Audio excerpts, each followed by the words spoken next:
আল্লাহ দুনিয়াতে একটা ঘর নিলেন, নিজের নামের ঘর, ওইটা বাইতুল্লাহ, কিন্তু আল্লাহ কি ওই ঘরে থাকে না। কিন্তু আল্লাহ ঘোষণা দিয়েছেন এটা উনার ঘর, এটা এত বরকতময় ঘর, পৃথিবীর অনেক মানুষের হাত এই ঘরের মধ্যে পড়েছে।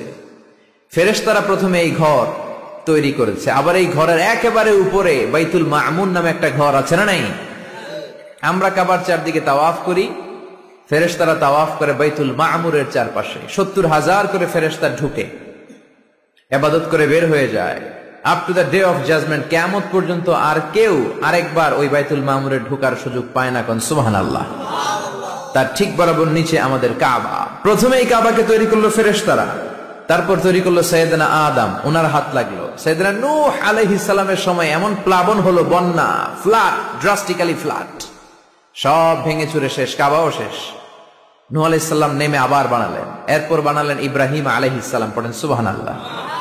আল্লাহ একটা ফ্রেম দিলেন, ইব্রাহিম এতটুকু উঁচু করবা আমার ঘরটা, এতটুকু প্রশস্ত করবা, এতটুকু লম্বা করবা। কিন্তু উনি তো এত লম্বা না, এত লম্বা করবে কেমনে? নাগাল পায় না। বানানোর পরে দাঁড়িয়ে আছে, আর উপরের দিকে উঠতে পারে না। আল্লাহ বললেন, don't worry about it, I am sending a beautiful stone from paradise.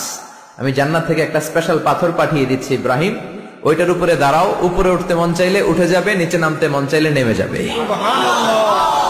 মাকামে ইব্রাহিম, জান্নাত থেকে আসা ওই পাথর কাবা ঘরের পাশে আজও আছে না নাই? উনি দাঁড়ালেন, উপরে ওঠা দরকার উঠে যেত অটোমেটিক, নিচে নামা দরকার নেমে যেত। উনিও কাবাঘর বানালেন, ওনার কলিজার টুকরা ইসমাইলও বানালো। কি বাপ আর কি বেটা! কাবাঘর ঝাড়ু দিলেন, তাহেরা বাইতি লিত তাইফিনা ওয়াল আকিফিনা ওয়ার রুকআইস সুজুদ। নবী হয়ে কাবা ঝাড়ু দিতে পারে, মসজিদ ঝাড়ু দিতে পারে, কিন্তু আমরা মসজিদ ঝাড়ু দিতে চাই না। এরকম আছে না নাই? মসজিদেরি ঝাড়ু বারদার, ও কামারে হাত শোনো আমার মুনাজা, শোনো শোনো ইয়া ইলাহি আমার মুনাজাত, শোনো আমার মুনাজাত। পড়েন আমিন। সাইয়েদনা ইব্রাহিম বানালেন, ইসমাইল বানালেন, বিশ্বনবী নিজেও বানালেন। বিশ্বনবী নিজেও এই কাবাঘরের নির্মাণ কাজ করেছেন। কাবাঘর যখন ভেঙে গেল, মক্কার কুরাইশরা ডিসাইড করলো আমরা কাবা বানাবো, পাথর লাগবে। কোত্থেকে? ওই জায়গা থেকে পাথর নিয়ে আসবো। সবাই পাথর আনতে শুরু করলো, বিশ্বনবী পাথর টানতে শুরু করলেন। বিশ্বনবীর বয়সের 8-10 বছরের ছোট বাচ্চারা সবগুলা লুঙ্গি খুলে কাঁধে লইছে। সব বাচ্চারা লুঙ্গি খুলে কাঁধে নিয়েছে, আর ওই কাঁধের লুঙ্গির উপরে পাথর নিয়েছে যাতে ব্যথা না পায়। বুদ্ধি আছে। লুঙ্গি খুলে কাঁধে রেখেছে, কাঁধের উপরে পাথর রেখেছে। কিন্তু বিশ্বনবী, সবাই পাথর টানে একটা, বিশ্বনবী টানে দুইটা, কিন্তু বিশ্বনবী লুঙ্গি খোলে না। কি নবী ছিলেন, কি লাজুক ছিলেন! এখন আমাদের মধ্যে লাজুকতা নাই। বাবা ছেলে মেয়ে সব মিলে একসাথে হিন্দি সিরিয়াল দেখে, এরকম ফ্যামিলি আছে না নাই? লাজুকতা হারাতে বসেছি। আল হায়াউ শু'বাতুম মিনাল ঈমান, লাজুকতা ঈমানের অঙ্গ। ইযা লাম তাস্তাহি ফাসনা মা শি'তা, যখন তোমার লজ্জা থাকবে না, তোর যা মন চায় তুই তাই করতে পারবি। লাজুকতা আমরা হারাতে বসেছি, কোন ক্ষেত্রে আমাদের লাজুকতা নাই। বিশ্বনবী এত লাজুক ছিলেন, হালিমাতুস সাদিয়া বলে 5 বছর কুরাইশি মুহাম্মদকে আমি লালন পালন করলাম, একদিনও কাঁদতে দেখি নাই। ক্ষুধা লাগলেও কাঁদে না, ব্যথা পেলেও কাঁদে না, শুধু লজ্জাস্থানের জায়গা থেকে কাপড় সরে গেলে মুহাম্মদ চিৎকার দিয়ে ওঠে। কি লাজুক ছিলেন বিশ্বনবী! পাথর টানে কিন্তু লুঙ্গি খোলে না। আশেপাশের বন্ধু বান্ধব সব লুঙ্গি খুলে টানতেছে। চাচা আবু তালেব দৃশ্যটা দেখলেন, কিরে সবাই লুঙ্গি খোলা, এটা লুঙ্গি ছাড়া কেন? এটার গায়ে তো লুঙ্গি আছে। বিশ্বনবী ডেকে বললেন, মুহাম্মদ লুঙ্গি খোলো। কি খোলো? সবাই খুলছে, তুমিও খোলো। তুমি কাঁধে ব্যথা পাবে, কাঁধে লুঙ্গি রেখে পাথর টানো। বিশ্বনবী বললেন, না আমি ব্যথা পাই না, আমি লুঙ্গি খুলবো না। চাচা বলল, আরে ছোট মানুষ, সমস্যা নাই, খোলো। গোছা ধরে টান দিবে, টান দেওয়ার আগে বিশ্বনবী বেহুশ হয়ে জমিনে পড়ে যায়।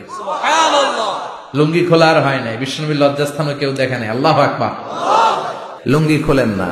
এটা তো সাধারণ মানুষ না, এটা অসাধারণ মানুষ। এটা যেন তেন মানব নয়, এটা মহামানব। ঠিক না? আপনি ব্রিটিশ মিউজিয়ামে ঢুকবেন, সাদা পাথরের ফলকে লেখা, as a father, as a teacher, as a law giver, as a law maker, as a reformer of the society, as a commander, as a messenger, Muhammad is the superman of the world. সুবহানাল্লাহ বলেন। বিশ্বনবীকে Superman বলা হয়। বুক ফুলে যায় আমাদের, কলিজা ঠান্ডা হয়ে যায়। ঠিক কিনা? কুমারী নারীর চেয়েও বিশ্বনবী বেশি লাজুক ছিলেন। সুবহানাল্লাহ। এটা তো সাধারণ নবী না, এটা অসাধারণ নবী, ঠিক কিনা? 5 বছর হালিমার বাড়িতে ছিলেন। হালিমা দুধ খাওয়ালো। হালিমা বলল, মোহাম্মদ রে দুধ খাওয়াতে নিলাম, কিন্তু আজীব তামাশা, আমার ডান স্তনের দুধটা খায়, বাম স্তনের দুধ তো খাওয়াতে পারি না, বাম স্তনের দুধটা মুখে ঢোকাতে পারি না। 5টা বছর ছিল, 2 বছর দুধ খাইলো, একদিনের জন্য আমার বাম স্তন টাচ করে নাই। কারণ হালিমার আরো কয়েকটা ছেলে মেয়ে ছিল। উনাইসা নামে এক মেয়ে ছিল, শাইমা নামে আরেক মেয়ে, আব্দুল্লাহ নামে এক ছেলে। এরাও দুধের বাচ্চা ছিল। বিশ্বনবী যদি একাই 2 স্তনের দুধ সাবার করে ফেলেন, তাহলে দুধ ভাই বোনরা খাবে কি? 2 বছর বাচ্চা মোহাম্মদ ইনসাফ প্রতিষ্ঠা করেছেন, কোন ঠিক কিনা? আবার হালিমা বলে, এই ছেলেটারে আমি 5 বছর রাখলাম, এই 5 বছরে কোনদিন কুরাইশি মোহাম্মদ রে কান্না করতে দেখি নাই। শুধু একটা সময় কান্না করত। এই ছেলেটা ক্ষুধার অভাবে কাঁদে নাই, ব্যথা পেলে কোনদিন মোহাম্মদ কাঁদে নাই, শুধু লজ্জাস্থানের জায়গা থেকে কাপড়টা একটু সরে গেলে শিশু মোহাম্মদ কেঁদে উঠত। বিশ্বনবী বললেন, চাচা আমি লুঙ্গি খুলবো না, আমি 2টা নিতে পারবো। আবু তালেব বলল, সমস্যা নাই, খোলো। বিশ্বনবী কয়, না খুলবো না। আবু তালেব বিশ্বনবীর লুঙ্গির গোছায় ধরে টান দিলেন। টান দিতে দেরি হয়ে যায়, বিশ্বনবীর বেহুশ হতে দেরি হয় না, বেহুশ হয়ে পড়ে গেলেন। লুঙ্গি আর খোলা হয় নাই। বিশ্বনবীর লজ্জাস্থান পৃথিবীর কেউ দেখে নাই, চিল্লায় পড়েন আল্লাহু আকবার। আপনারা যারা হজ উমরা করেছেন তারা জানবেন, মক্কা মদিনার চারিদিকে একটা বাউন্ডারি আছে, এটার বলে হুদুদুল হারাম। পিলার আছে, ওই পিলারে লেখা হুদুদুল হারাম। কি লেখা? এইখানে মারামারি, ঘুষাঘুষি, কিলাকিলি সব হারাম। খুন করেও যদি, সৌদিতে খুন হয় না, কথা কয় না?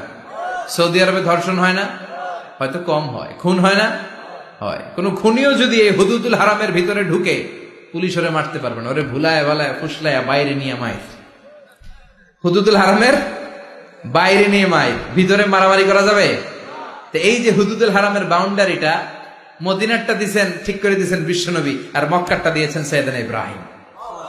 বাব্বাটা মিল আছে না নাই?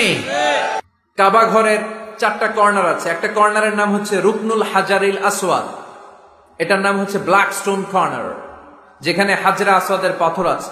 এই পাথরটাতে চুমু দিলে জীবনের গুনাহ সব মাফ করে দেয় কে? এটা জান্নাতি পাথর। কিয়ামতের দিন এই পাথরকে আল্লাহ একটা জিহ্বা দিবে, ঠোঁট দিবে, 2টা চোখ দিবে, আর কিয়ামতের দিন আল্লাহর সামনে দাঁড়িয়ে এসে সাক্ষ্য দিবে যে আল্লাহ তোমার এই বান্দা আমারে চুমু দিয়েছিল, এ দিয়েছিল, এ দিয়েছিল, এদের সবাইকে মাফ করে দাও। তাই হাজরা আসওয়াদের কর্নার আর কাবা ঘরের যে স্বর্ণ দিয়ে খচিত দরজা, এই হাজরা আসওয়াদের কর্নার আর দরজার মাঝখানে ছোট্ট একটু জায়গা, এটারে আরবিতে বলে মুলতাজাম। আমার সাথে সাথে পড়েন, এটারে আরবিতে কি বলে? ইলতাজামা ইয়ালতাজিমু ইলতিজামান। মুলতাজিম, মুলতাজাম মানে হচ্ছে যেটার সাথে লেগে থাকা হয় সব সময়। সাহাবারা এই জায়গাটার সাথে লেগে থাকতেন, পেট লাগিয়ে, গাল লাগিয়ে, চোখ লাগিয়ে, মুখ লাগিয়ে কাঁদতেন আর দোয়া করতেন। আর এই জায়গায় পেট লাগিয়ে, শরীর লাগিয়ে দোয়া করলে ওই দোয়া আল্লাহ ফিরিয়ে দেয় না। কিন্তু ওই জায়গায় দোয়া করার চান্সও এত সহজে পাওয়া যায় না, ধাক্কা ধাক্কি যুদ্ধ করতে হবে আপনার। এই কাবা ঘর ইব্রাহিম আলাইহিস সালাম বানালেন। বানানোর শেষ, আল্লাহ বলেন, ইব্রাহিম আজান দাও। কি দাও? জোরে বলেন, কি দাও? আজান দেননি আপনারা নাকি খালি মুয়াজ্জিন দেয়? আপনিও দিবেন। আজান দিলে মর্যাদা বাড়ায় কে?